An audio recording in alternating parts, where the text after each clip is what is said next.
الحمد لله رب العالمين والعاقبة للمتقين والصلاة والسلام على أشرف الأنبياء نبينا محمد وعلى آله وأصحابه أجمعين سبحانك لا علم لنا إلا ما علمتنا إنك أنت العليم الحكيم رب اشرح لي صدري ويسر لي أمري واحلل عقدة من لساني يفقه قولي أما بعد. Chers frères, assalamu alaikum wa rahmatullahi wa barakatuh.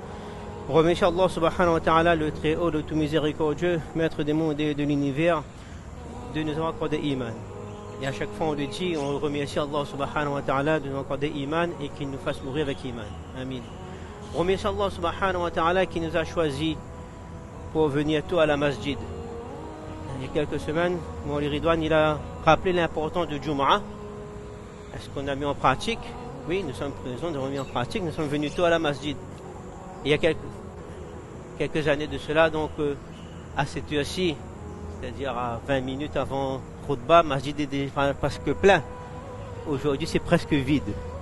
Donc il faut qu'Allah subhanahu wa ta'ala donne la compréhension vraiment de l'importance de Jumu'ah. وَمَا قَدَرُ اللَّهَ حَقَّ قَدْرِهِ. Allah subhanahu wa ta'ala, il nous dit que on n'attribue pas à Allah subhanahu wa ta'ala sa vraie valeur, sa juste valeur. Oui, après le mois de Ramadan, après les épreuves ou après avoir fait beaucoup de bonnes actions, on a l'importance d'Allah subhanahu wa ta'ala, on comprend la puissance d'Allah subhanahu wa ta'ala. Mais au fur et à mesure du temps qu'on délaisse les bonnes actions, qu'on fait des mauvaises actions, ben on s'éloigne d'Allah subhanahu wa ta'ala et cette lumière s'éteint en nous et on oublie la puissance d'Allah subhanahu wa ta'ala. Il y a plusieurs endroits dans le Coran, Allah subhanahu wa ta'ala nous invite à réfléchir sur ce qui est devant nous. Des réflexions sur des choses basiques, sur des choses très simples, mais qui en profondeur nous ramènent à la puissance d'Allah subhanahu wa ta'ala. Un simple verset qui aujourd'hui, avec la science qu'Allah subhanahu wa ta'ala nous a donné un petit peu, il nous faut peut-être 2 heures, 3 heures de documentaire pour expliquer un simple verset parfois scientifique. Donc pendant ces quelques minutes, nous allons parler de cette puissance d'Allah subhanahu wa ta'ala en abordant 2 passages du Coran. Premier passage du Coran de la sourate Al-Abasa. Abasa wa tawalla, verset 24. C'est quel verset? Allah subhanahu wa ta'ala nous dit فَلْيَنْظُرِ الْإِنسَانُ إِلَى طَعَامِهِ. Tout simplement. فَلْيَنْظُرِ الْإِنسَانُ, que l'être humain regarde la nourriture qu'il mange qui est devant lui. Regarde la nourriture qui est devant lui, qu'on réfléchisse sur cette nourriture, d'où elle provient. Pour ceux qui ont le privilège d'avoir pris un repas aujourd'hui ou un petit déjeuner, sachez que ce n'est pas le cas à travers le monde.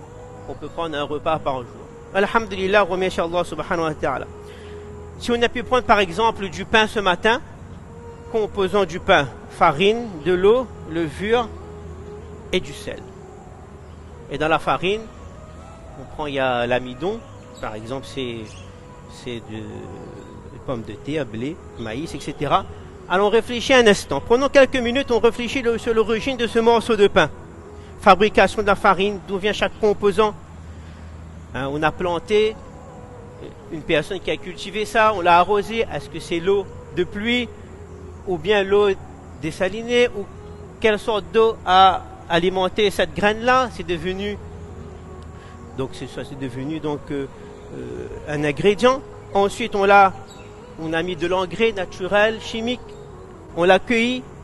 Ensuite, ça a été décortiqué, transformé, transporté. On l'a acheté. On l'a mélangé avec d'autres ingrédients qui viennent de toutes parts.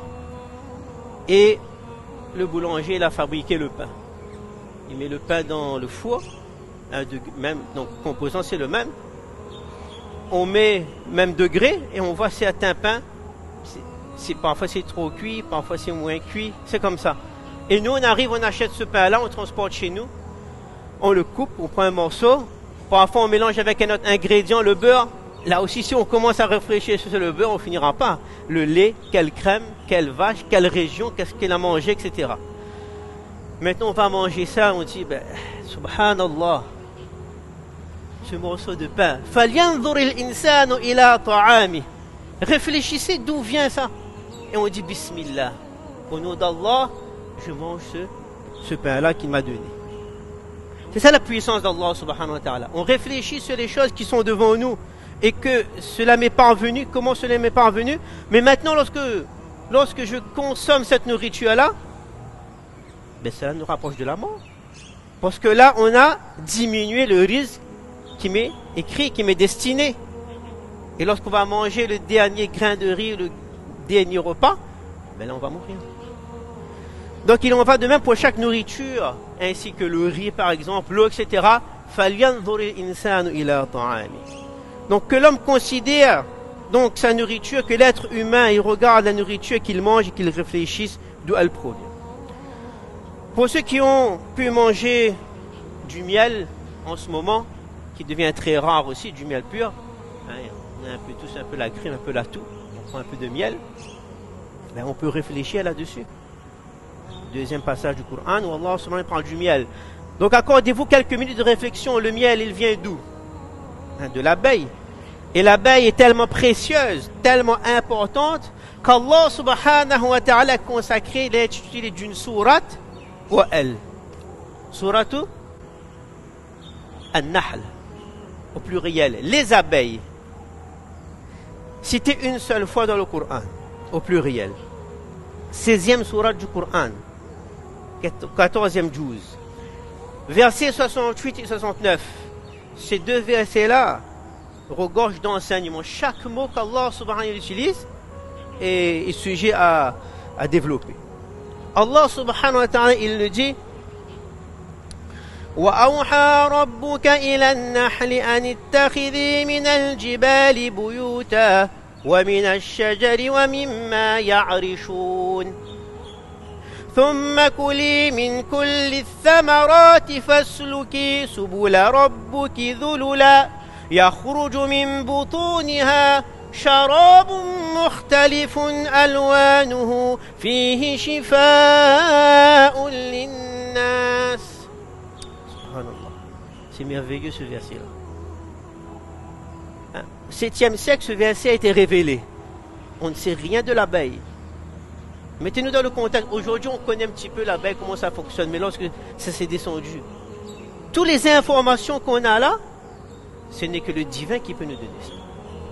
Au début, Allah Ta'ala, qu'est-ce qu'il nous dit? Wa awha rabbuka ilanna. Wa awha. Il n'a pas dit wa qala. Il n'a pas dit. Il a dit.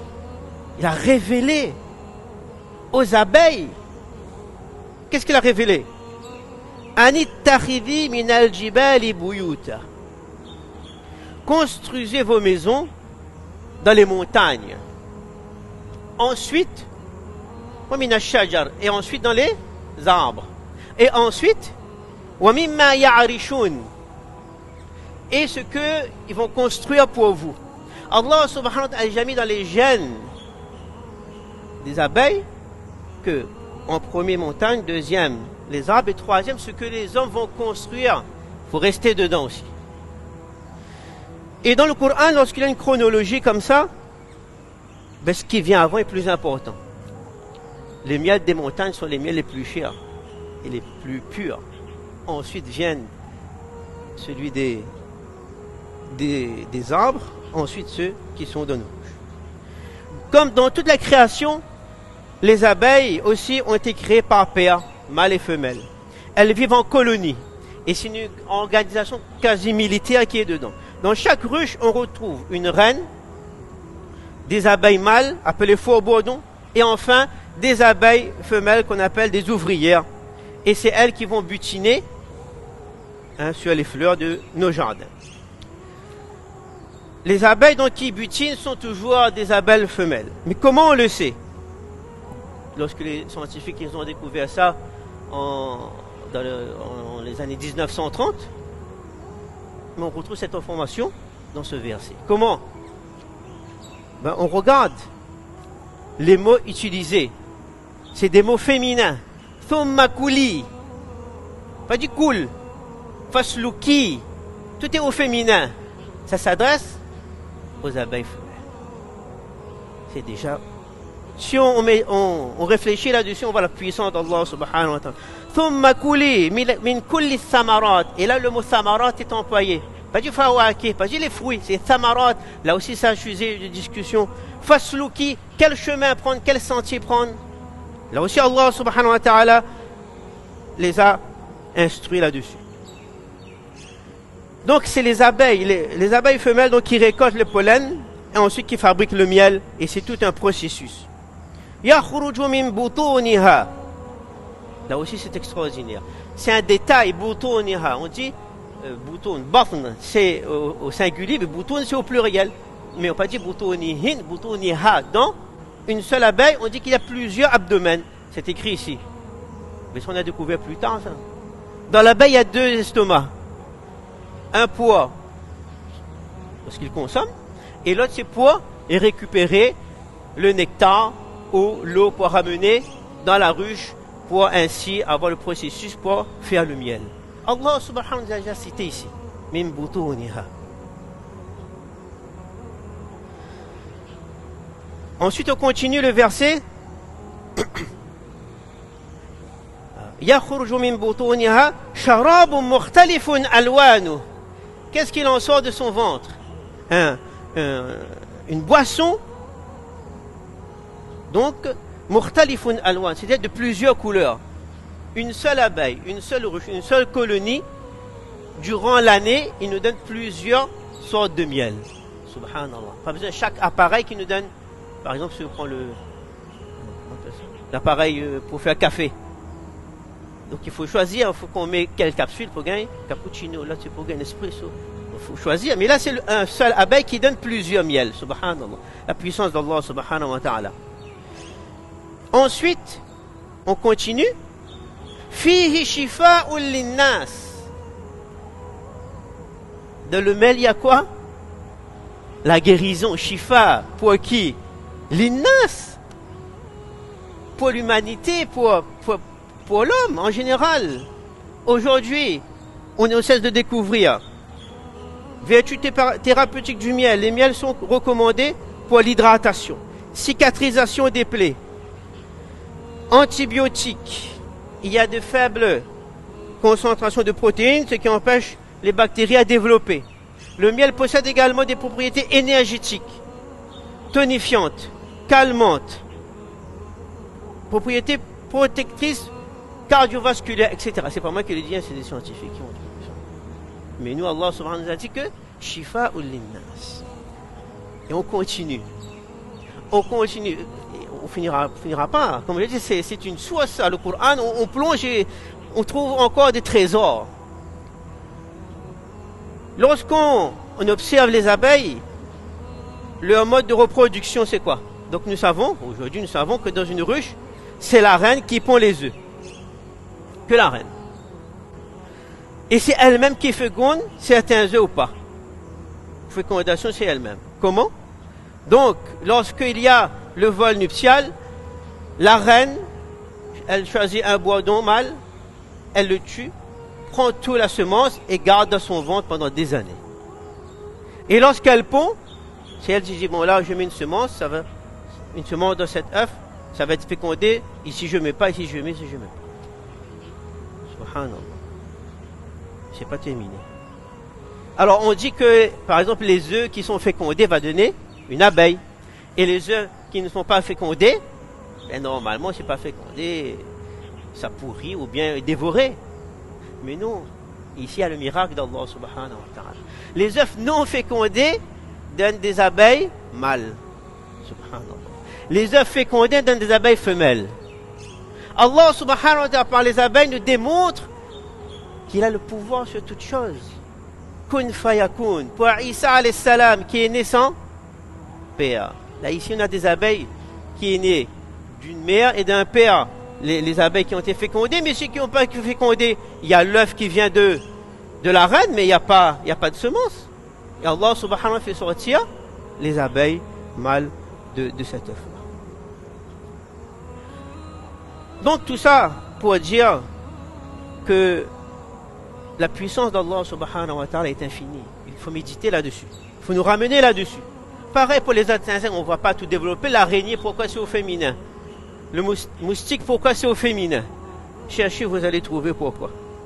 Donc ces quelques mots, c'était pour faire nous faire prendre conscience que notre Créateur, le Créateur de l'univers, de toute situation, c'est Allah subhanahu wa ta'ala. C'est lui qui donne, c'est lui qui reprend. C'est lui qui crée les épreuves, il nous teste.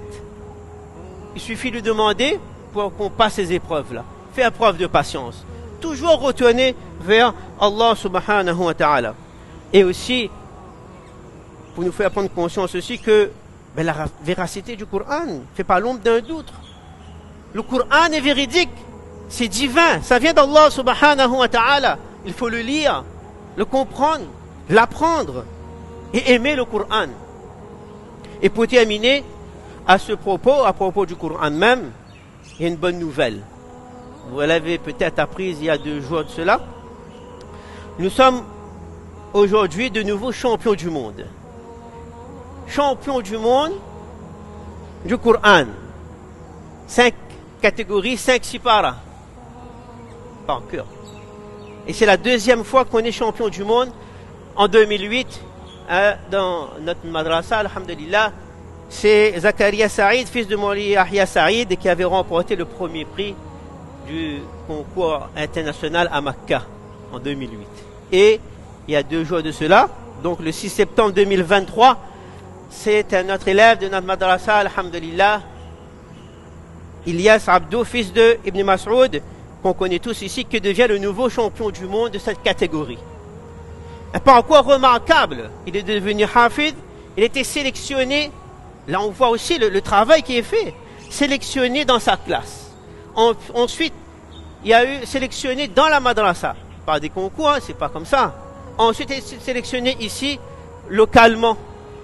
Maintenant, arrivé à Makkah, il y a une présélection avant d'avoir l'honneur de passer le concours dans le haram de Makkah. Présélection avec des jurys qui laissent rien passer. Une hésitation, tac. Tadjouid trop long le mad, trop court, qalqala qui n'est pas bien fait. Ou bien le ha, on dit ha. Ah là aussi, je voudrais apporter juste une précision sur ce qu'on a dit avant. Il faut bien prononcer. Les abeilles, on dit an-nahl. Et si on dit an-nahl, c'est le palmier. Le ha, en ha, ça change tout. Donc, alhamdulillah, il a été sélectionné. Maintenant, il a passé les qualifs. Maintenant, il est finaliste. Il a passé le concours de haram de Makkah devant les milliers de personnes. C'est pas facile, il faut rester concentré. Il faut, la mémoire, c'est là. Il faut gérer le stress. Il faut bien prononcer. Il faut pas hésiter, tout ça. Et donc là, il y a la crème de la crème. Bref, de cela est ressorti le nectar, un pur bonheur de lecture qui est propre, reposant, proche de la perfection. Alhamdulillah, il est sorti premier. Donc, Inch'Allah, il faudra l'accueillir comme il faut, notre champion du monde, qui sera bientôt parmi nous, Inch'Allah. Donc, Allah subhanahu wa ta'ala, qu'il accepte ces quelques paroles, qu'Allah subhanahu wa ta'ala fasse que on se rapproche toujours de lui. Il y a des signes évidents dans la vie de tous les jours. Il faut savoir les trouver, il faut savoir relier à Allah subhanahu wa ta'ala. Il faut, lorsqu'on lit le Coran, on regarde le tafsir, on écoute, ça dit ça, etc. On sera mieux concentré. Maintenant, on va plus manger le pain comme on le mange. Il va dire, ça vient de loin. Là, on a une réflexion là-dessus aussi. Et aussi qu'Allah subhanahu wa ta'ala nous permet aussi d'apprendre le Coran et de le mieux lire, de propager. Amin rabbal alamin. Wa akhiru da'wana anil hamdulillahi rabbil alamin. Wassalamu alaykum wa rahmatullahi wa barakatuh. Allah